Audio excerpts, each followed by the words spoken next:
Vamos lá, a carta ela é endereçada ao Lula, tá? E isso começa, pode ser que, assim, realmente não conheço muito desses protocolos, ela poderia ser endereçada ao chefe de Estado do Brasil, mas ele, basicamente, ele cita o presidente da República, o Lula, então ela é como se ela tivesse um endereço formal no sentido de um ataque político, tá? Ah, mas isso às vezes não é necessário, talvez eu esteja falando besteira aqui, tá? Mas citar o Lula nominalmente é começar a música com o refrão, tá? Ele diz: prezado senhor presidente, conheci e lidei com o ex-presidente Jair Bolsonaro e o respeitei profundamente, assim como a maioria dos outros líderes de países.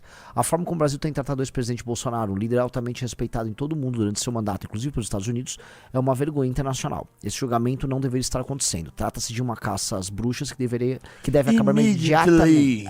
Este tom e este primeiro parágrafo mostra assim, tá aqui, me mostra ele do nada tá entregando, assim, o Trump soltar um documento iniciando com isto, ele está querendo criar algum tipo de relação da sanção com o apoio dele ao Bolsonaro, que é o que ele está colocando.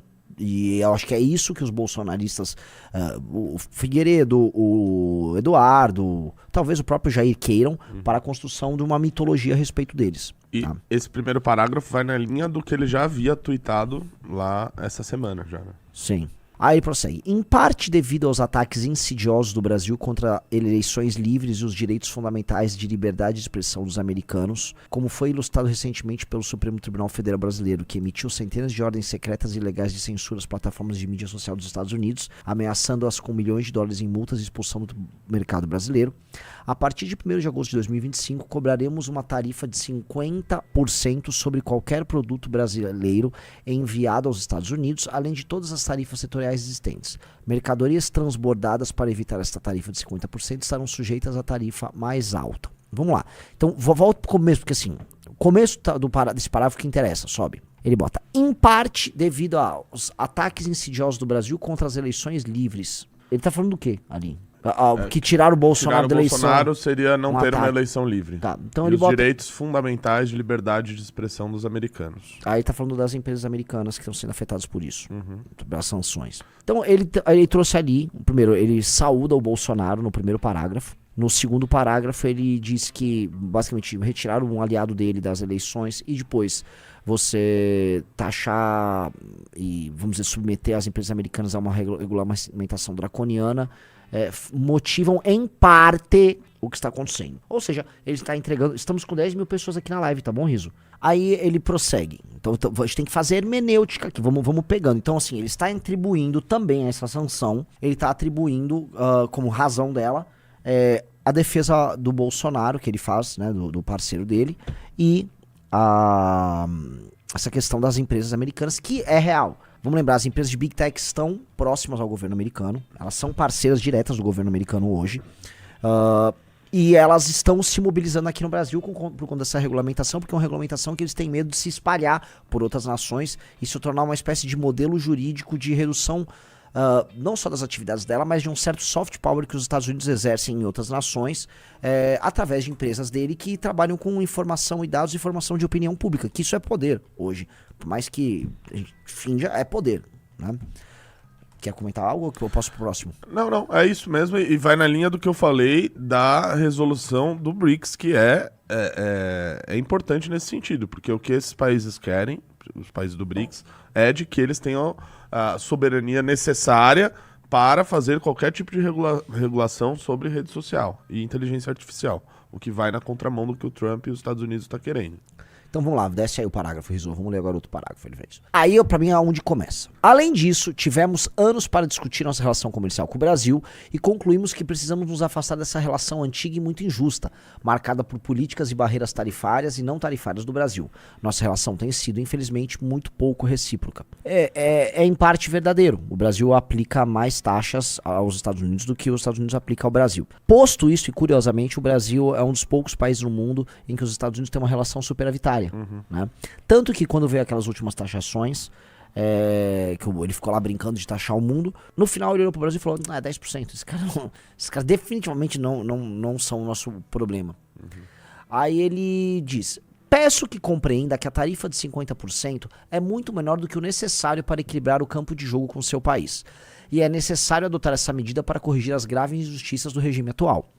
Como o senhor sabe, não haverá tarifa se empresas brasileiras, ou que operem no Brasil, decidirem construir ou fabricar seus produtos dentro dos Estados Unidos. E, de fato, faremos todo o possível para provar isso de uma forma rápida, profissional e rotineira, ou seja, em questão de semanas. Curiosamente, a Embraer faz isso lá, né? Ela monta aviões lá e algumas operações industriais no Brasil terminam a produção dos Estados Unidos. Curiosamente também, eu já trabalhei nesse setor, ainda temos no Brasil muitas sistemistas do setor automotivo, tá? Que são empresas que fazem, vamos dizer, partes inteiras de carros que exportam isso para os Estados Unidos.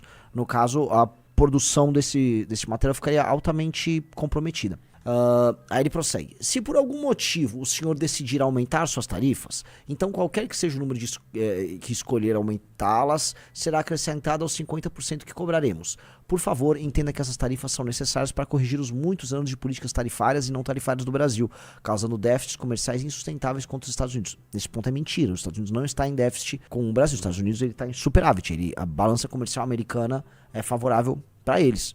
Aí prossegue, esse déficit é uma grande ameaça à nossa economia e de fato à nossa segurança nacional. Aí isso aqui é discurso pra dentro.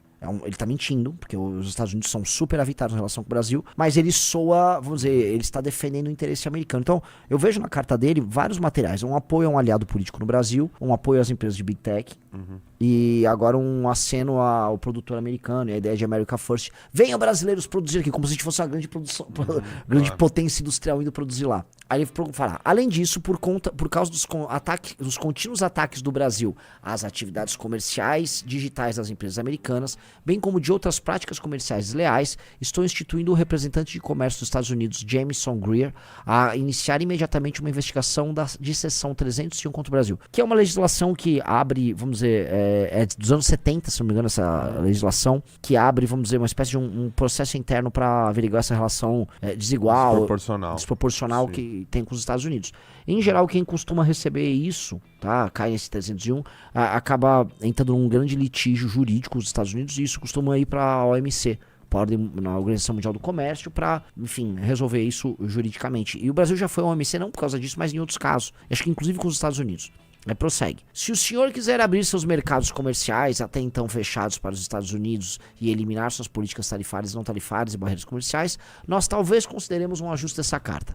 Essas tarifas podem ser modificadas para cima ou para baixo. Repare que a possibilidade dele fazer qualquer tipo de alteração ao que prega a carta não tem a ver com eleição, ou com Bolsonaro, ou com qualquer coisa do tipo. Tem a ver com tarifa.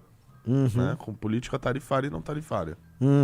Então, verdade, porque veja, esse assunto, olha o que o Renato colocou, esse assunto é o mais importante para ele, porque na prática, se ele cede nisso, se o Lula cede nisso, ele cede naquilo. Logo, resolve esse assunto e os outros temas ficam meio que de lado, né? Essas tarifas podem ser modificadas para cima ou para baixo, dependendo da nossa relação com o seu país. O senhor nunca ficará desapontado com os Estados Unidos da América. Obrigado por sua atenção a este assunto. Vamos lá. Essa carta, ela vem justamente na semana em que se encerrou um evento dos BRICS que aconteceu em solo brasileiro, em que o grupo que é liderado pela China e que o Brasil é uma espécie de um porta-voz meio ridículo. O Brasil ocupa no BRICS uma posição de cãozinho de briga no debate internacional. Hoje o Brasil ele estava com a presidência aqui, né? E atua dessa forma. É o porta-voz ali do que, no fundo, a China quer jogar pro mundo, né? Sim. E o Brasil ele organizou esse evento aqui e os BRICS anunciaram que assim, uma série de países ia se juntar como parceiros. Acho que teve um país que se tornou membro efetivo dos BRICS e aí uns 15 países foram anunciados como parceiros. O Trump veio a público, assim, em seguida, anunciar a taxação sobre esses países. Então, assim, o que está acontecendo aqui não é um fato isolado. Antes que a galera venha, assim, falar, olha, isso aconteceu porque o Eduardo lá foi fazer um lobby. Não, o Trump está fazendo isso, ele tirou a semana para isso. Este é o tema da atuação política do Trump justamente essa semana. É uma punição aos tais BRICS e aliados do BRICS por serem, vamos dizer, parte desse bloco chinês. E ele meteu-lhe taxa. Então, ele está fazendo isso com o Brasil com um valor maior? Sim, 50% é um valor maior. Isso tem a ver com outros motivos? Tem. Mas, eu posso colocar aqui, eu não sei exatamente, tá, se isso será para os BRICS um problema. Que eu vou jogar minha primeira pergunta para o senhor Renato Batista. A reação natural do Lula já é reclamar e falar que isso é uma intervenção americana sobre a soberania brasileira. Aplicar a reciprocidade. Você acha que ele vai aplicar a reciprocidade na hora? Sim. E a segunda coisa que ele vai fazer é ligar pra China. Claro, óbvio. Quer dizer, eu tô fazendo assim com o dedo, né? Ele não vai ligar assim, né? Oi, O Léo ia gostar dessa. Quem? Engenheiro Léo ia gostar dessa piada, pra caralho. Ele vai ligar, ô, seu Xi Jinping, você podia comprar uns negócios aí que eu tô vendendo nos Estados Unidos, que eu tô tudo lenhado aí. Exato. Que eu acho que é o básico, assim, a Rússia, ela sofreu sanções muito maiores, ela foi proibida de fazer comércio com praticamente todo mundo, e a vida Foi tirado do sistema SWIFT. E a vida tá acontecendo normalmente na Rússia. A vida tá rolando, o Beraldo conhece, cara, tá tudo normal, você vai passando, a vida tá rolando normalmente.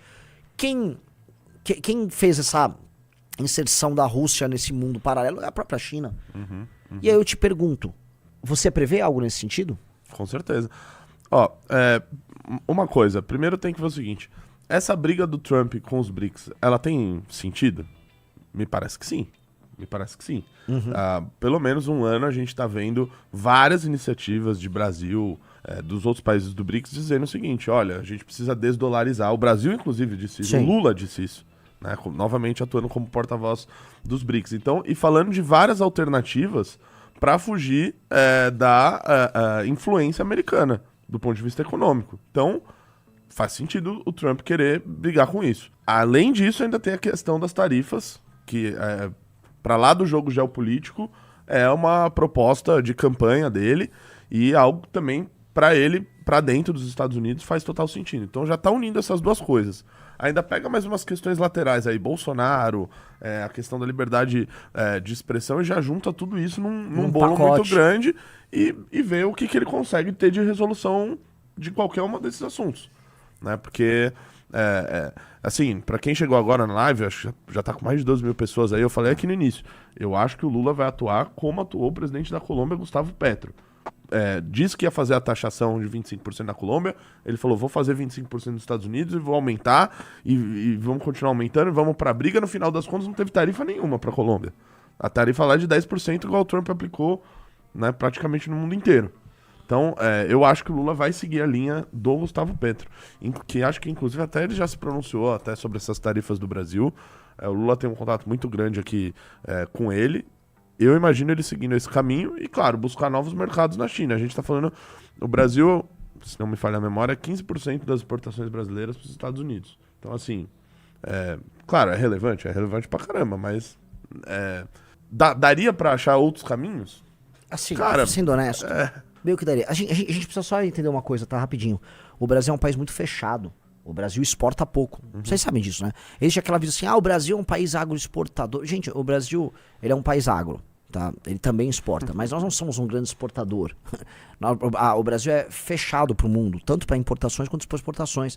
O Brasil é um país fechado, acima de tudo. Então, mesmo na relação com os Estados Unidos, que já não é mais o maior parceiro comercial do Brasil, isso não é grandioso. Eu queria mostrar para vocês aqui, ó. Aqui o Riso separou legal as exportações do Brasil para os Estados Unidos. Né? O primeiro bloco ali é o que o Brasil exporta para os Estados Unidos. Isso dá um total de 37 bilhões de dólares no ano de 2023.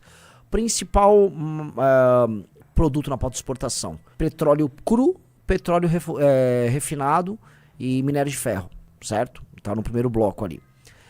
Depois vai para ferro semi-acabado, pig iron, não sei exatamente o que é pig iron, se é, sei lá, não é minério de ferro, me falem depois o que é, e aí lingote de aço, ou seja, cara, uma grande parte da exportação brasileira para os Estados Unidos é petróleo e, ferro gusa, é material, assim, de baixo valor agregado, commodities como ferro, aço é pouquinho e petróleo. Aí nós vamos lá na parte, vamos dizer, aquele bloco azul, grandes veículos de construção. Dá um zoom aí que eu não tô conseguindo ler, Rizzo. Engine parts, electrical Partes de motor. Produção industrial. Essa bloco aí, gente, é a nossa produção industrial que vamos pra lá. Aí depois, na parte esquerda, uma coisa que São Paulo vai sofrer muito, tá? Suco de frutas e açúcar cru. Isso é basicamente São Paulo, acho que não sei se ainda é o maior, mas costumava ser o maior produtor de cana e refinava a cana como açúcar e exportava. Laranja, tem uma indústria gigantesca de laranja que vai ser pego. Café também impacta São Paulo e Minas Gerais, então é aquele amarelo. Paraná vai ser muito afetado pelo... Tá vendo aquele Shaper Wood? Se eu não me engano, Shaper Wood é... ali, aquele um rosa mais forte. Compensado, que é usado na indústria de casa nos Estados Unidos. Isso o Paraná exporta demais para os Estados Unidos. Então o Paraná vai ser afetado ali. Aquele 1,2% ali é Frozen Bovine Meat, é carne de boi congelada, que é a JBS Friboi, que está listada na Bolsa de Valores dos Estados Unidos. Ali embaixo tem Planes, Helicopters and Spacecraft, que é basicamente a Embraer, que vai ser muito afetada, e ela também está em São Paulo. E aí eu queria mostrar, e outra coisa, tem aquele Sulfate Chemical Wood Pulp, que é polpa de celulose, que é também feito muito no Paraná. E também tem São Paulo, né? Também é muito pego nisso. Então, se o riso for agora no meu Twitter, dá uma olhada no meu Twitter, por favor. Você vai ver a seguinte coisa. Eu postei lá a pauta de exportação de alguns dos estados, né? São Paulo, por coincidência, é um estado que exporta mais para os Estados Unidos. Porque tem os aviões, tem uma parte do açúcar, suco de laranja, tem café. Assim, São Paulo vai ser muito afetado. No que eu já vou jogar uma pergunta, como é que fica o Tarcísio nisso? Vai parabenizar a vitória de Eduardo Bolsonaro e de Jair Bolsonaro? Lembrando, cara, o Tarcísio, ele tá em São Paulo porque o Bolsonaro mandou. Estou falando isso dia 9 de julho de 2025, né? Vocês estão entendendo onde eu quero chegar, né? Gostou dessa análise? Assista o Análises Renais de segunda a sexta no canal do MBL Live TV, às 15 horas. Para mais cortes como esse, se inscreva no Pela Missão.